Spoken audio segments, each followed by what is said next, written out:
We've got a new name, same mission. Sustainable Survival Hub is now FlintReady, survival knowledge, structured. Let's get into it. Living in an apartment or rental unit comes with its own set of challenges during a power outage. You might not have access to a generator, a fireplace, or even a large yard for alternative cooking. But that doesn't mean you can't be prepared.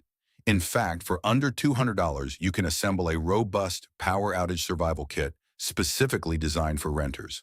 Let's break down the essentials that focus on safety, communication, light, and warmth, all while respecting your budget and living space. First up, light and communication.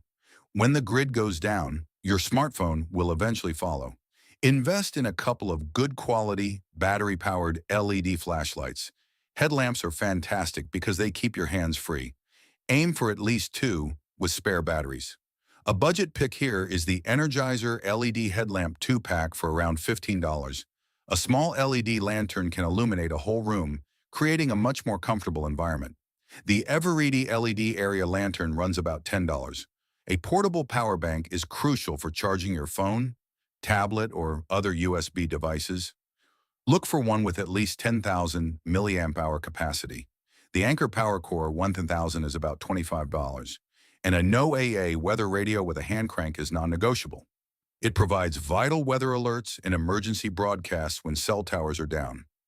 A hand crank model means you're never dependent on batteries. Budget around $20 for that. Next, staying warm in a cold apartment when the heat is off is critical. Emergency Mylar blankets are lightweight, compact, and incredibly effective at reflecting body heat. Keep a few in your kit. A 4-pack runs about $10. For more comfort and sustained warmth, a good quality wool or fleece blanket is invaluable. Budget about $15. Educate yourself on proper layering. Keep a set of thermal underwear, warm socks, a hat, and gloves ready.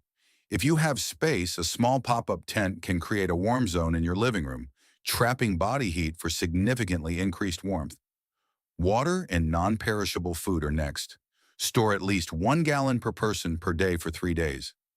Water purification tablets offer peace of mind if city water systems are compromised, about $8 for a pack. Focus on high-calorie, ready-to-eat food items that don't require cooking or refrigeration. Think energy bars, dried fruit, nuts, and canned goods with a pop top. Budget about $30 total for food. A small portable butane stove can heat water or simple meals, but only use it with ample ventilation near an open window. Never indoors without ventilation. Budget about $25. Don't forget health and utility. A basic first aid kit runs about $15. A multi-tool is invaluable for countless small tasks. The Gerber suspension multiplier is about $30. Add some duct tape and zip ties for quick repairs and a whistle for signaling. And keep some cash on hand. ATMs won't work without power. Totaling up these essentials, we come in right around the $200 mark. Remember, this is a starting point. Store your kit in an easily accessible place, like a closet near the door. Regularly check expiration dates on food and water, and rotate batteries. Being a renter doesn't mean you can't be prepared.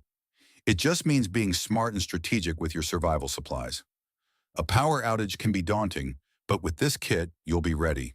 For more structured survival knowledge and guides, visit us at FlintReady.com. Don't forget to like, share, and subscribe for more essential preparedness tips. Stay safe, stay ready,